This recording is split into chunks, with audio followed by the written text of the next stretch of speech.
Hello everybody, it is Reggie time, and today we're going to see what you guys think of my making a one-tabling Zoom video. The purpose of the video is to try and make sure we give maximum focus to every hand. To try and encourage you guys to reduce your volume and try and improve the quality of your play, by also reduce by just developing situations that allow you to focus much more rather than autopiloting through lots of tables. So we'll see how we get on with this and see what you guys think of it. If you like it, we'll do some more. If you don't like it, then we'll give it a miss. So if you do want to see more of these videos, please do hit that thumbs up, and I'll be sure to make some more. I'm going to start off with the c-bet here on this particularly dry board. When we take it down, so we're going to be taking our time on lots of our decisions. The easy ones, when we just have really trivial decisions, we're going to make quickly. But anytime we have a number of options, we're going to be taking our time and trying to think through them, and hopefully encourage you guys to do the same. Because I think too many guys, I think Zoom is a toughish game, but it's made much more tough, much harder by players trying to force as many hands as possible in, trying to play as many tables as possible. I think Zoom's beatable for a reasonable number if we don't overburden ourselves with tables and what have you. But it's just too easy to tick up 4 tables and just autopilot really badly through session after session after session. And that doesn't really do you any good in any shape or form. Maybe in the olden days when you could get good rate back and break even and what have you, maybe then it was okay. But in the days now of that reduced rate back, tougher games, there isn't really that much incentive, in my opinion, to play high volume. We should be focusing more on having a high win rate. And we need to call this 3-bet because it's just so tiny. Don't like my hand at all, of course, but it's such a tiny 3-bet. Now we're completely missed. It's a pretty trivial fold. I think it's much more important that players focus on improving their win rates. Used to be, the thought was, get your game to a decent standard, cram as much volume as you can, focus on your hourly rate. But if you want to progress at poker, I think it's really important that you focus on actually building a style and a form of your game that allows you to have a good win rate where you can move up and reproduce it, rather than play a style that delivers a moderate win rate and then try and reproduce that over lots and lots of tables. I think it's much better for lots of guys to try and get a much higher win rate and try and produce that over less tables. I think that's a better strategy for most players, especially guys that are really struggling to get things really going. Lots of players I don't have tagged here, which is going to be the case because I don't play on stars very often at all, so it's unlikely we're going to come up against anybody we have a lot of hands against. If we do get interesting spots, I'm going to try and talk through my thoughts as much as possible. Try and take my time. We've already kind of butchered the time bank while we're doing the intro. Might even be worth starting a new table depending on how quickly the time bank's going to repopulate for me and get up to a reasonable amount. Shouldn't really ever be timing out one tabling, that's for sure. I'm just going to tag people as green that don't have full stacks for the time being, and then maybe change those tags if and when we see fit. Yellow tag for me is weak tights. 11/4, 16/5, that type of thing. Red's just kind of obvious regular. Orange is bad regular. Green is going to be for weaker players, and then light blues for the whales, and then if you see pink, it's for players that I think are probably going to be pretty good, pretty aggressive regulars. Pretty standard check here with second pair. Backdoor flush draw, backdoor straight draw. No real reason to bet, every reason to check and call, or just have it check through. Pretty good turn card, I would hope, although with him betting quite big on the flop, a little bit concerned that he may have outflopped us. I think now at the turn, if he bombs it again, I'm going to be a little bit nervous, but clearly we're not going to be able to fold just yet. When he checks back, I think he's going to have a lot of hands like king, queen, maybe just some flush draws that have kind of given up. maybe just some like pairs that he was like trying to bet for protection, like pocket eights, that type of thing. You just try to get folds with. We're going to make a smallish bet here and expect him to call with quite a lot of hands that we have beat. If he raises, I think there's a good chance I'm going to call, because he doesn't really rep very much if he raises. I mean, yeah, he can have some two pairs. You think he's going to barrel a lot of two pairs on the turn for sure. I guess he could have like some really slow played nonsense, but we have to call this. He can definitely have some bluffs, and we bet pretty small. And he rivers the set. So our read was kind of right there, in that he like made a big bet on the flop with this like crappy pair just to try and get us to fold. I think we played the hand fine. When he like bets that river, he's going to be quite, when he raises river, he's going to be quite polarized to like lots of bluffs and some strong value hands. He can't have too many strong value hands because he checked the turn. So kind of pocket fives makes sense in that respect, but we clearly can't fold. Just kind of unfortunate for us that he made his 3-5s. I really don't like his flop c-bet, his flop bet versus my check. Yeah, I'll get it. I've capped my range, but he doesn't need to get that to bet that big to like get me off that capped range. I'd much rather see him, if he thinks I've got a capped range, go for like multiple barrels of smaller sizings than kind of just go big on the flop and hope it works. I think it's a shit plan. I don't think it's good, especially if your plan is just bet once and give up, which is clearly what he did, or clearly what his plan was until he hit the river. Not bitching about it. I'm not trying to sound like a bad loser. I just don't think his line was that good. I think we played the hand much better than he did. We just got unlucky. Pretty good flop for us here with the 2 9s. Close between checking and betting for me here. I think we can check and definitely get him to stab with worse. It's kind of thin for value, but if we do get called, we can, if we're behind, we can suck out a lot. Kind of close between checking and betting. Usually I'd rather know more about my opponent. If my opponent's aggressive, I would often check to them. If they're passive, I would bet into them. Don't know anything about Dragovic, so he's going to go with the bet. And we are running out of time banks, so we may pause the video and restart the table. Because if I am wanting to talk a lot, then we're not going to leave ourselves too much time.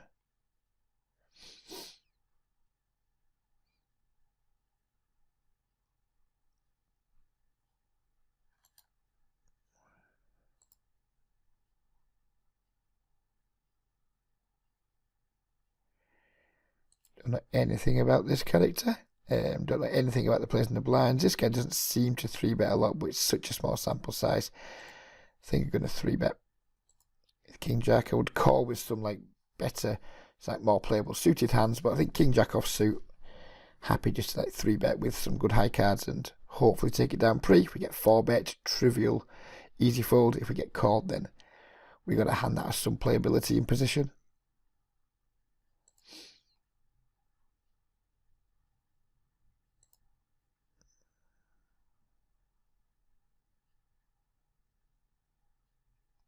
I don't necessarily recommend playing Zoom, by the way. It's just really handy for making videos, and I know lots of you guys play it and have like a real problem with like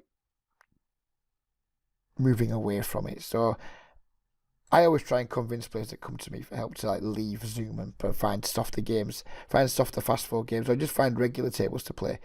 I don't always succeed in that. I know lots of guys like to stick at it, and it's just a nice format to make videos on. I don't play it personally very often. I prefer to play on softer sites, play softer games, but for the purposes of making videos that are relevant to you guys and get plenty of hands in a short period of time, it's useful for that extent.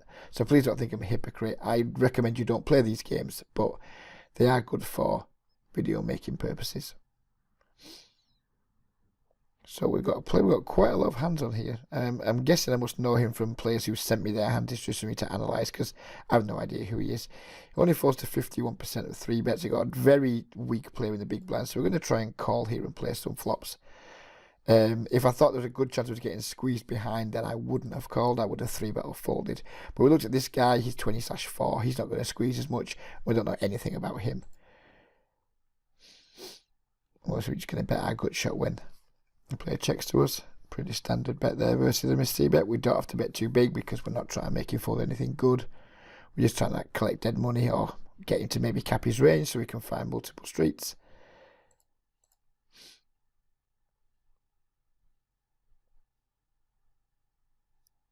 So we got OMG, it's over here. Snap calls on the button. Didn't think about 3-betting us or anything.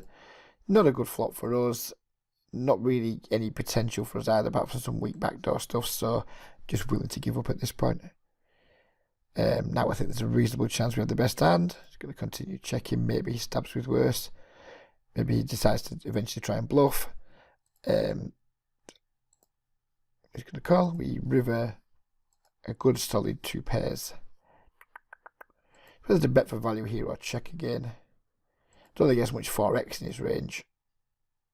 I think we're going to bet for value, I think. Just to prevent him checking back like a hand like Jack Queen or something like that. If he did have a hand like that he was pot controlling with. And we do get called. And he had King Queen, so that was a nice river.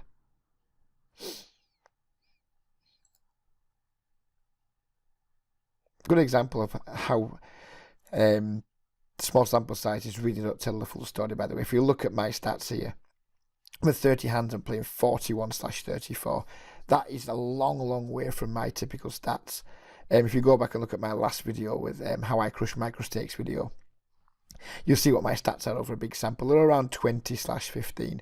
So given that I'm like 40/33 in this video so far, it does show that if you've got a hand sample on somebody with like less than a reasonable amount of hands, less than 100 hands, it really can just not tell the full story about them. So be really careful about making any like big reads based on stats you've got over small sample sizes. It can really do you a lot of damage.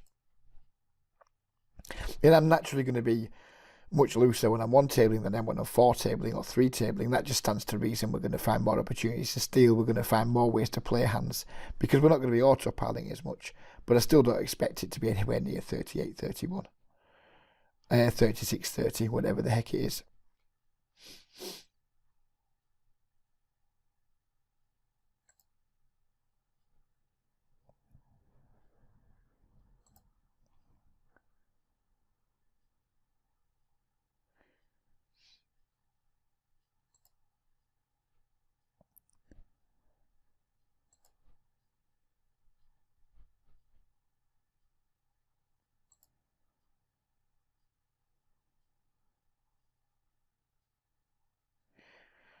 Zoom doesn't seem as tough just 1-tabling. That's for sure. And I expect it probably isn't as tough as it is when you're trying to 2, 3 or 4-table. Just give it a whirl. Next session, just play 1-table. Really focus. See if it seems as daunting then.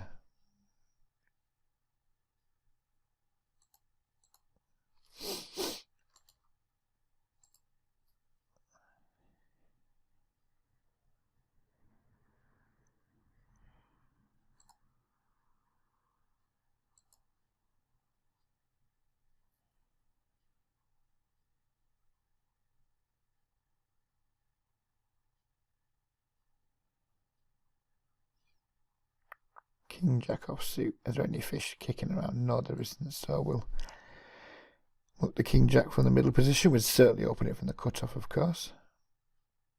We're not going to be opening the 8-3 from the button. And there's probably plenty of guys that do open that wide. It's just not my thing. 5-4 suited. Nope. Cutoff again. I'd consider opening it. Button, it's a mandatory open. Middle position, probably a fold unless there's a very good reason to play it. There's lots of fish at the table.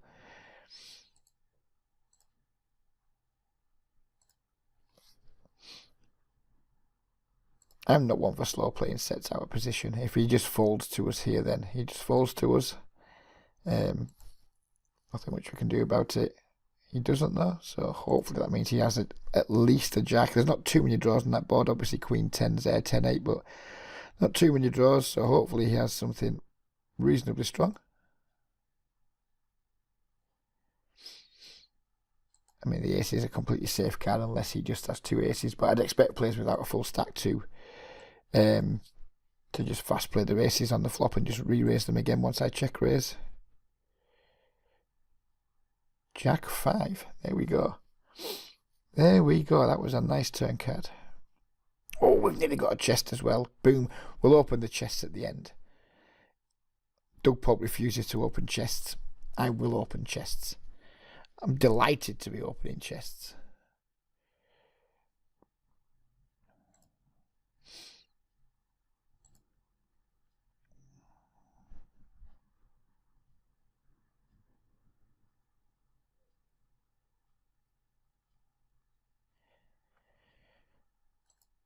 I'm not really sure what that adds up to as. That's 8 blinds, I think, isn't it?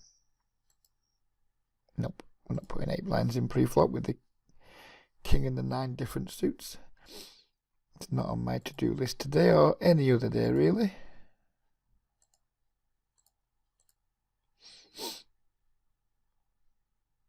Panda Man's got the green tag, but it's actually mega nitty. So I guess he must have been playing short stacked at some point for him to have the green tag, but those stats. No reason to bet here with the 7-8 in multi-way pot. Heads up, I might stab with it just to like protect my hand, but multi-way, I think we have a lot less fold equity and just try and keep the pot small. And at this point, we're just going to try and show our hand down, hope to win. Seems unlikely. Maybe we'll turn it into a bluff on the river. If it checks through on the river, maybe we'll turn our hand into a bluff to try and get somebody off Queen X or something. The way it's checked through, I don't think we have the best hand here. But I think we can get people to fold some hands, so we'll go for it. We can get Queen X to fold, maybe Ace X to fold. Sometimes like weak Ace X hands.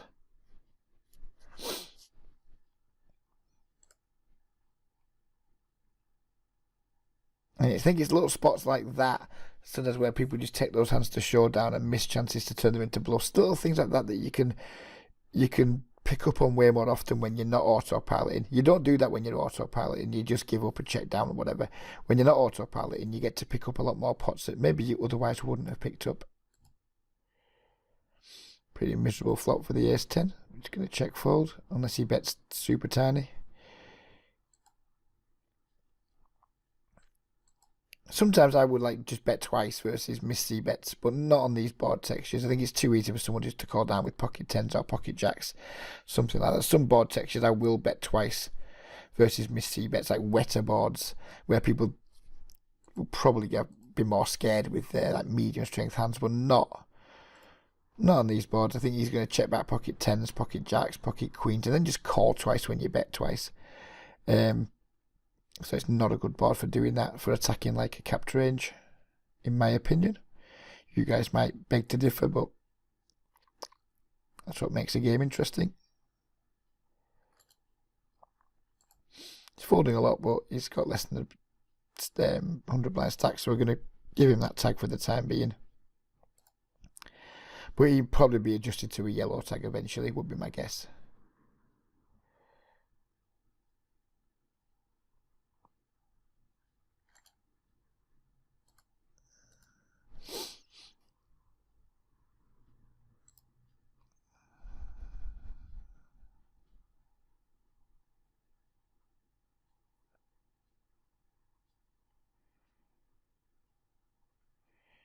He's going to get the orange tag. 24-11, 26-11. It's like your old-fashioned tag fish, isn't it, back in the day?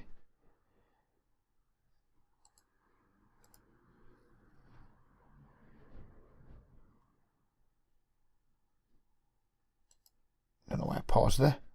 No idea why I paused. Pocket deuces.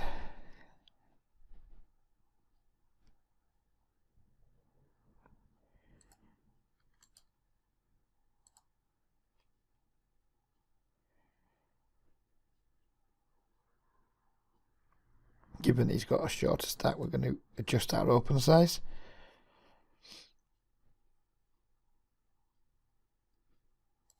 Not opening the king 3 off from the button again. Lots of guys maybe would open all king X from the button. It's not my style, not my thing. I like to open hands that at least have a degree of playability.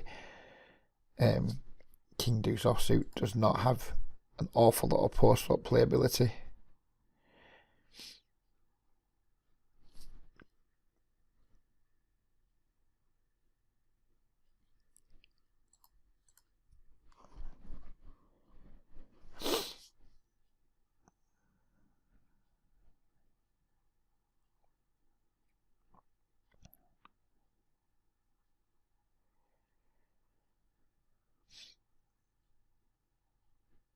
King 7 offsuit.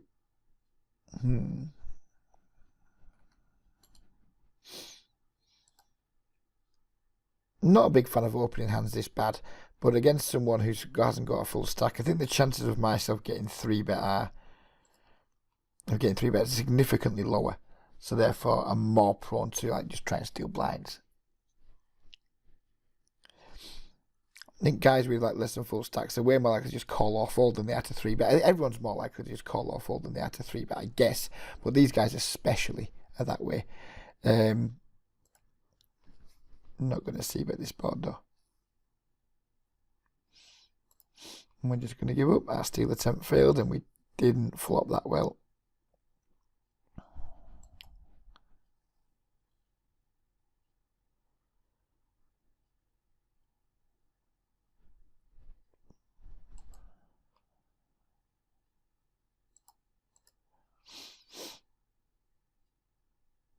Potential 4-bet bluff candidate here with the ace-jack if we get 3-bet.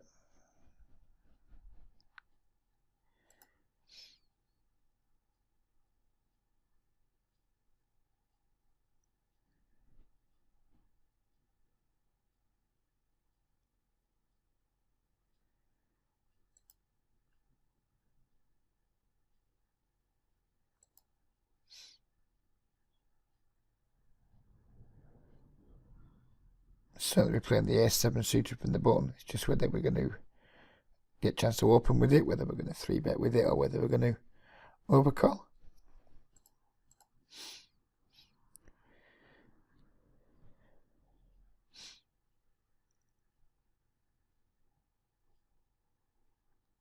Not bothering with the king 6. Jack queen off suit. Middle position.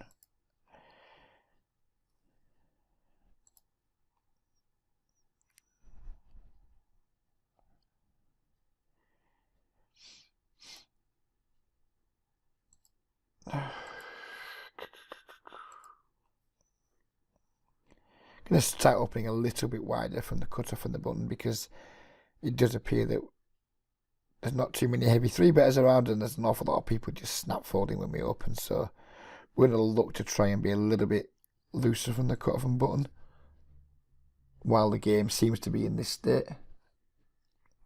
If that changes and we start getting 3-bet more, then revert more to type.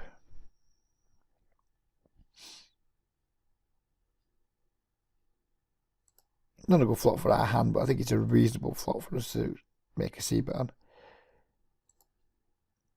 Some straight draws out there, but there's not a ton of stuff going on. We need check raises. I don't give this an awful lot of credit, really. He's not going to just check raise one pair. I'm actually going to make a small 3-bet bluff here. I guess his value hands are going to be some kind of 2-pair type hands, but it looks a little bit bluffy. He might not be. He might be just fucking 4-bets me here and confounds what I'm saying. But I don't expect him to like just check raise king X there on its single king X. You have like quite a few draws here, like jack 9, jack queen, that type of thing.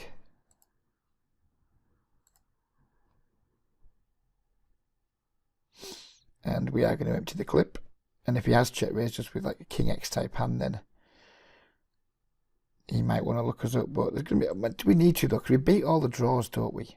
In fact, no, I'm just going to give up here because I don't think he's going to fold a king too often. I don't think he check raises a king too often. He's not folding 2 pairs. And we beat all of his draws except his gut shots, like ace queen and ace jack. So I'm actually just going to check this back.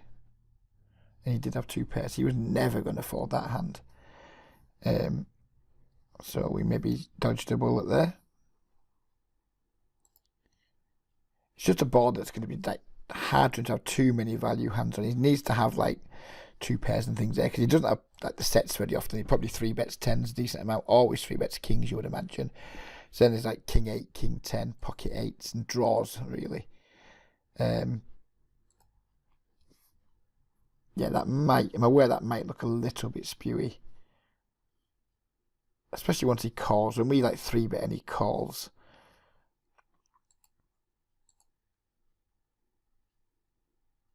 I think it's fine still.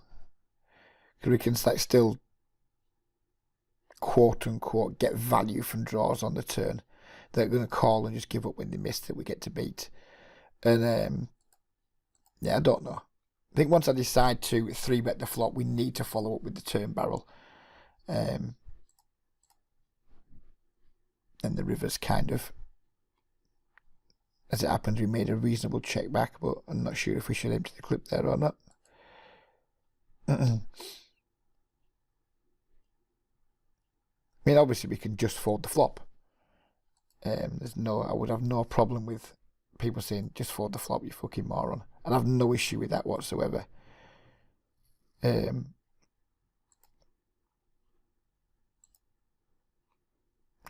I would have no issue with that. But I don't have much of an issue with my 3-bet either.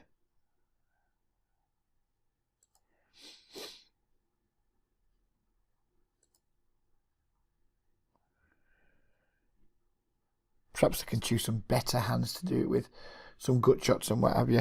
I think maybe my hand just had such poor equities. Maybe not. In fact, yeah. I think we have such poor equity that perhaps we can just choose better hands to take that line with. Well, we did it. Didn't work out. Wasn't a total disaster.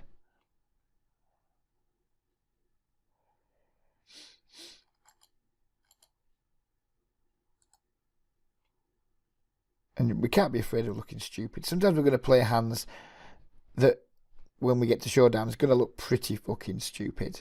But we can't be afraid of looking stupid. You know, sometimes you just got to get in there, mix it up a little bit, get your hands a bit dirty. And yeah, to that guy, we might look pretty dumb.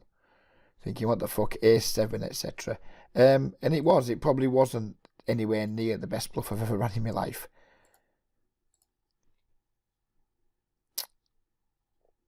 But I think you can definitely check raise draws and definitely call turns with them. So I don't hate it. I really don't. I think he has quite a few draws and some like random air in his range there that's going to fall to 2 barrels. So I don't hate it at all. Don't love it, but I don't hate it.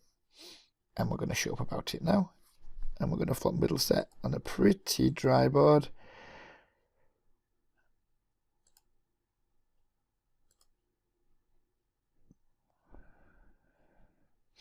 Tom Cruise.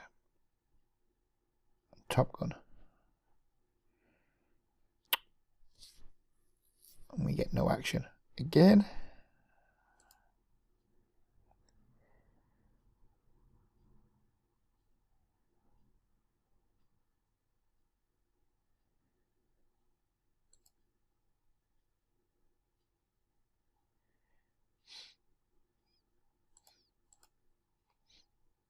Wow, these games are just so squeaky tight. I understand why people want to play more tables, because they're not that much fun. I'm quite enjoying doing it because we're doing a video and we're talking all the time. But I'm not sure how long like one table in these games would hold my attention if I wasn't making a video. Who knows? I'm not really sure what to say, what to think.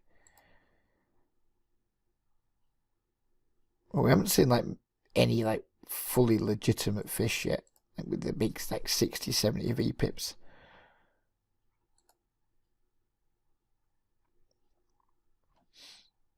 I've seen like a lot of like pretty tightish, weakish regulars.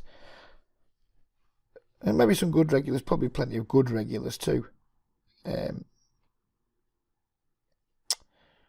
But nothing that makes me think, wow, these games are good. Let's get stuck into these a bit more.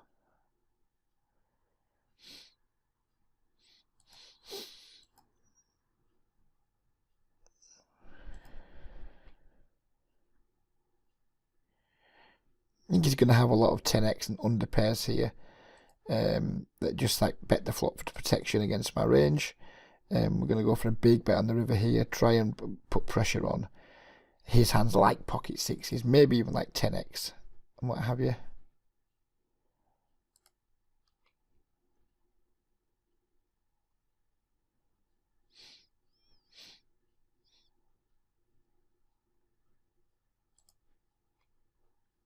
Don't bother with small pairs early position. Not in my playbook to play them.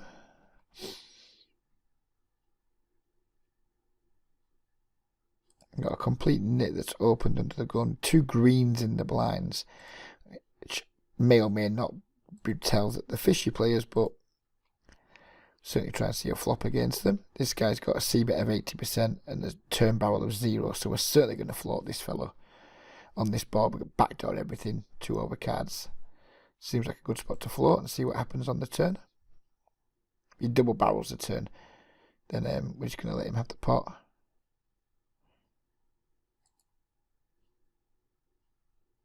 He doesn't, so now we're going to try and take it away from him. Just make sure we got this right here. Yeah, flop c-bet 80%. He's like really passive on turns and rivers.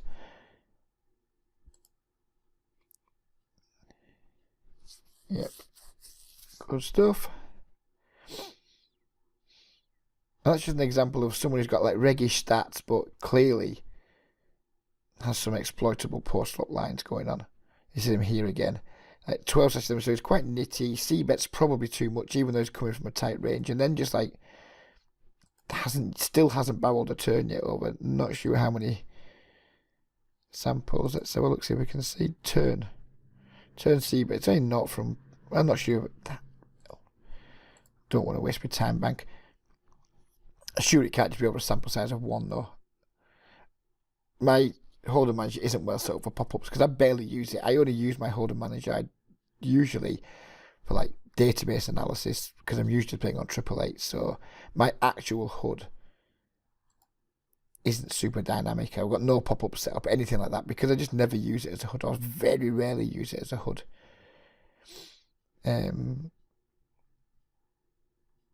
But I would definitely be going back and looking at players like that if I thought they had some really exploitable things going on. This player looks like he might squeeze a decent amount over a small sample though. We're going to go for the set man because the big blind doesn't look particularly 3-bet happy. Problem with like calling is this happens way too often, where we just get squeezed and we're just going to get blown up a ton of equity. His range is, well, it doesn't really matter anymore. His range is going to be full of like high cards and like gap suited connectors, that sort of stuff. And we just get blown off our equity a ton of the time as it happens. We were in a pretty rough situation. But yeah, that's why I don't like calling very often with pocket pairs, because we just get blown off equity way too often. I actually think that's close to being a mistake, calling with 7s there.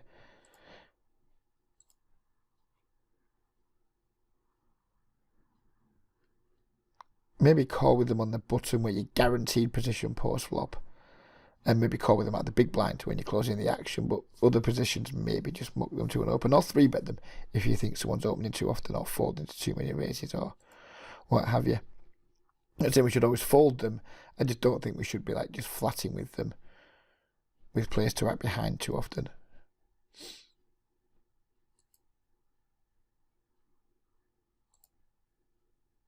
My 3-bet's been really low so far, but again, it shows a danger of reacting to people's 3-bets over certain sample sizes, or anyone's stats over small sample sizes, because my 3-bet is typically like 2.5 to 3 times bigger than this.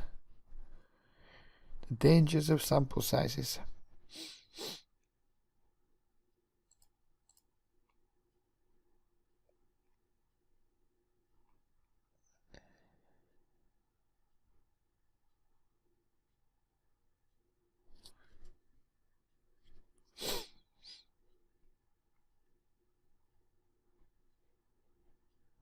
Probably going to go to about 45 minutes here then.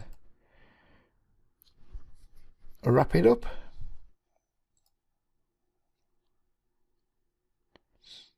Hopefully we can get in a couple of more interesting spots before then.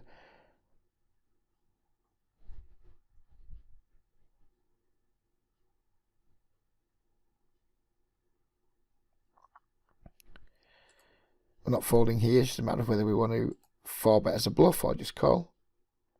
I think offsuit I would 4-bet as a bluff. Being suited has a lot more playability post flop on certain boards, not this one. like snap c-bet small. Don't mind the small sizing. I have an issue with this, with the timing, but there's nothing much we can do with this exact hand. If I had some more equity there, I think I would have tried to do something against like the timing of his bet.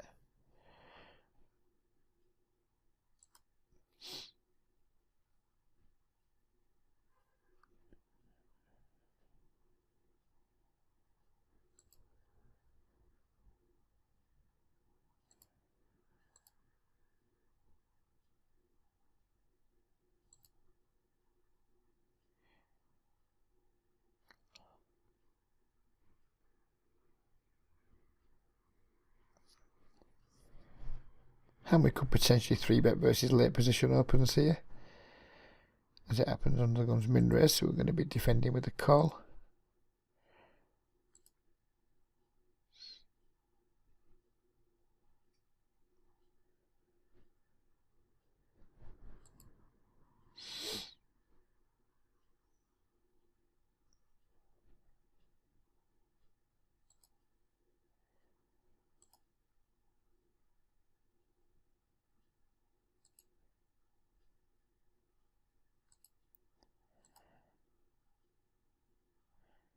I'm going to try and get some value from pocket jacks, pocket tens, pocket nines.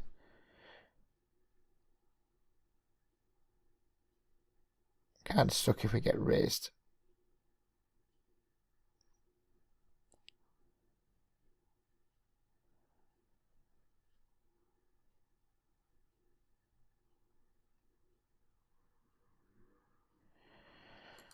First person that we can genuinely take as a fish.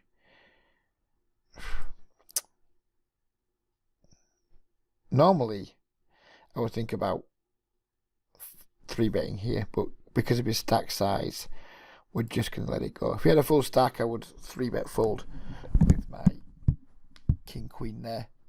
But off that stack size, we're going to 3-bet. It's just going to jam a ton, and king queen off isn't going to do that well.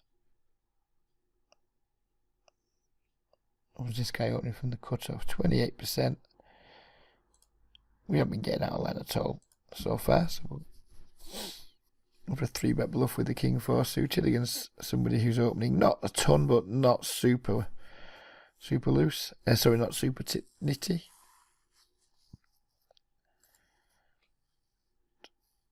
We get 4-bet and it's just like the most trivial fold ever.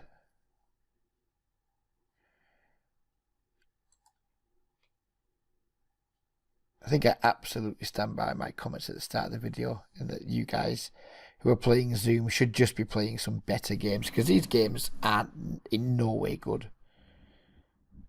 They're in no way good. I think they're going to be hard to beat for most like kind of recreational players who don't have that much time to put into the game, to go into the lab, to do all the work you need to put in to be a good winning player. You'll end up like studying way more than you're playing, which nobody wants to do. Certainly not for the micro stakes, that's for sure. If you're a micro stakes recreational player, then I really would strongly urge you to not play Zoom.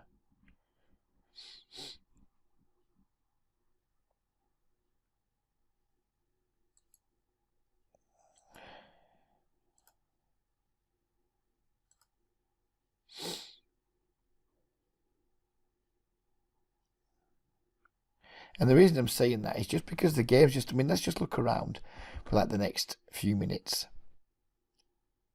We just don't see, or look back on the video, go back and watch it again, and just say to yourself, ask yourself, where's the fish? Where are the fish at in these games?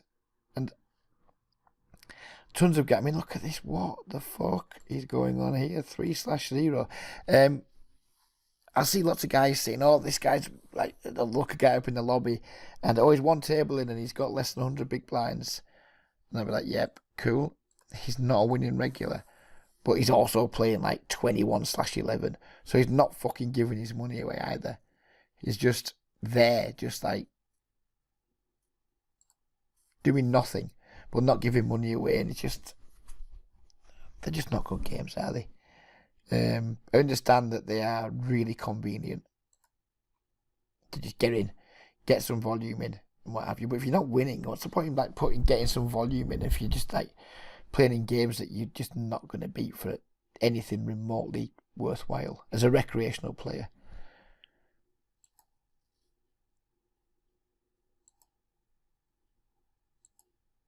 We took our stab, we didn't get any joy.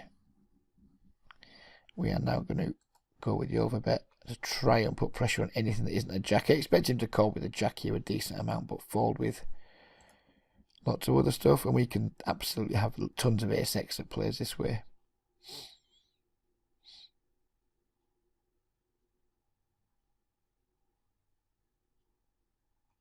Now, I'm going to make some more of these videos just because, well, if the likes come through and the positive comments come through, I'll make some more just for the channel. Just when I've got like no chance of playing my own games, or if there's no good action in my own games. But it's certainly not my playing them for the channel. Certainly isn't my advocating playing these games, because it absolutely isn't. We're just not seeing a lot of action, are we? There's not a lot of action going on. Yeah, it is what it is. There's a fish. We found another one. We've found another one, guys, and there's another one that doesn't have any money.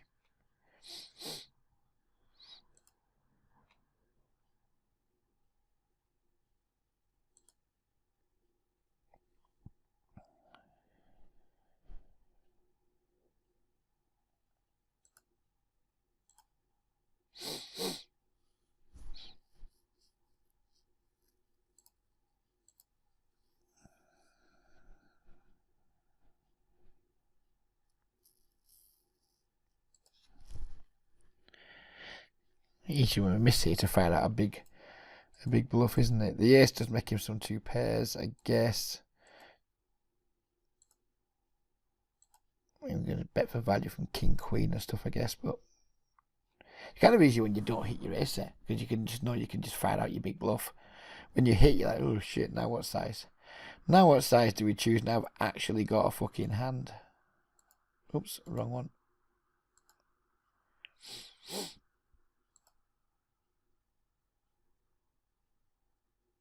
Here we look at this guy. He's changed to orange because he's not playing a full stack, but there's no juice in 22-13s. And a lot of people say, oh, 22-13 fish. He's not a 22-13 fish. He's a 22-13 shit regular. That's what he is. But you don't make much money out of shit regulars. Not once you take the rake into account. Really tilts me when I see people calling these players fish. Oh, he's a 18/7 fish. Well, he's not really a fish, is he? If he's only playing 18% of hands. He's not good. We're not saying he's good at poker, but he's certainly not a fish. And if you think people there's like that are fish, and you think they make games worth playing, then you seriously need to have a little think about where you think your profit's coming from in these games.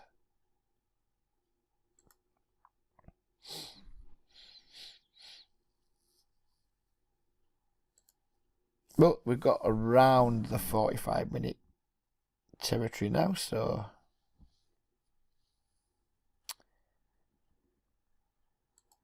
I think we'll be calling it a sit out next big blind situation.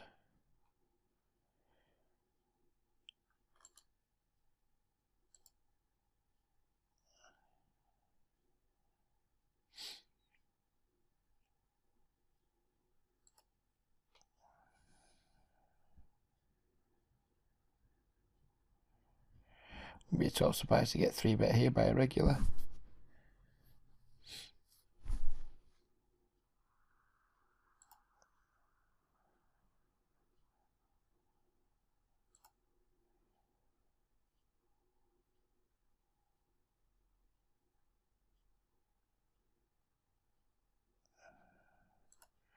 Kind of loose open. I mean, this is a trivial opening in like good fishy games. But in these games, really, I'm not sure it's a really good open. I mean, it can't be bad, but I don't think it's really, really good. Nothing to get excited about for sure. Then we get 3-bet by someone who's playing 2/0, so don't think there's much of a decision to be made there. So yes, there you go. We've one tabled with We made $4. Fucking get in there. Absolutely bossed it for our 25 big blind victory there in 45 minutes. Go us. So yeah, if you want to see more of these like one table type videos, I certainly won't make it anywhere we're playing 2 or more tables, because if we are going to do it, we're going to do it and have like plenty of discussion rather than just like randomly flicking between tables in like a zombie-fied type manner. So yeah, if you'd like to see more of these one table videos, don't forget to hit the like button and leave comments. If videos don't get good responses, I tend not to make more of them. So let me know what you think, and who knows what I'll be back with next. Could be absolutely anything. Bye for now.